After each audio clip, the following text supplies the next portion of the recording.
আজকে আমি কথা বলবো পিএলআইডি নিয়ে।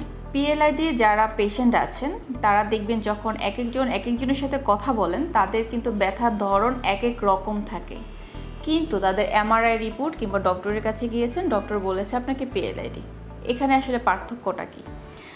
একজন পিএলআইডি পেশেন্ট তাদের দেখা যায় সিমটমটা ব্যথার শুধুমাত্র কোমরে থাকে। যদি আমি বলি আমাদের কোমরের পিছনের অংশ, এটা হলো স্পাইন, এই অংশটা হলো লাম্বার। যদি সেটা লাম্বারের ডিস্কের কোনো সমস্যা হয়, লাম্বারে পিএলআইডি হয়, অনেকের শুধু ব্যথাটা কোমরে থাকে। ব্যথার ধরনটা কি? খুব থ্রোবিং, মনে হবে যে চিলিক দিয়ে দিয়ে ব্যথা হয়। আবার অনেকের খুব কোমরটা ধরে থাকে, কোমর ভারী হয়ে থাকে, তাদের এক ধরনের ব্যথা। এবং কিছু সংখ্যক পেশেন্ট আছে যাদের ব্যথাটা আসলে রেডিকুলোপ্যাথি হয়, দ্যাট মিনস পায়ের দিকে ব্যথাটা যায়, সাথে নিউরোলজিক্যাল কিছু সিমটম থাকে, যেমন জ্বালাপোড়া করা, টিংলিং সেন্সেশন, মনে হবে শুয়ের মতো পেঞ্চে দিচ্ছে।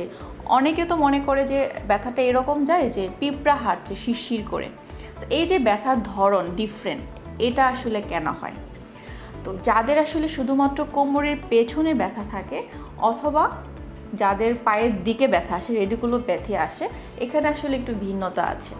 যেমন পিএলআইডি পেশেন্ট যাদের পিএলআইডি হয়, ডিস্কের যে সমস্যাটা, ডিস্কটা আসলে কি দিয়ে তৈরি, ডিস্কের কম্পোনেন্টটা কি তার যদি আমরা জানি, ডিস্কটা আসলে খুব একটি সফট জেলির মতো একটা পদার্থ দিয়ে তৈরি। সেখানে আসলে দুইটি পদার্থ থাকে। এখন জেলের যে আউটার লেয়ার, বাইরের যে আবরণটা, এটা অনেক পাতলা চিকন থাকে, যেটা আসলে ফাইব্রাস দিয়ে তৈরি, বিভিন্ন টিস্যু দিয়ে তৈরি। এখন ভিতরের জেলটাতে যখন প্রেশার পড়ে, এটা আসলে সরে এসে অনেক সময় এই কাভারটা টিয়ার হওয়া বা ফেটে না গিয়ে শুধুমাত্র সরে আসে, জায়গা থেকে সরে আসে, তখন আসলে এক ধরনের সিমটম থাকে। বাট অনেকেরই ভিতরের জেলটা খুব উপরের কাভারটাকে খুব জোরে একটা প্রেশার দেয়, এই জোরে প্রেশার দেওয়ার জন্য উপরে যে ফাইব্রাসের যে লেয়ারটা সেটা ছিঁড়ে জেলটা বের হয়ে এসে নার্ভে কম্প্রেশন দেয়।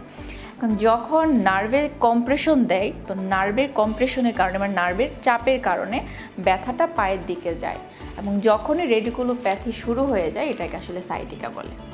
তো যাদের আসলে পায়ের দিকে ব্যথা যাচ্ছে তাদেরও ব্যথার কারণটা কিন্তু পিএলআইডি, এবং যাদের শুধু ব্যথাটা কোমরে রয়েছে, কোমরে জ্বালাপোড়া ভাব, কোমরে থ্রোবিং পেন, শুধু কোমর ভার ভার লাগছে, তাও কিন্তু পিএলআইডির কারণেই।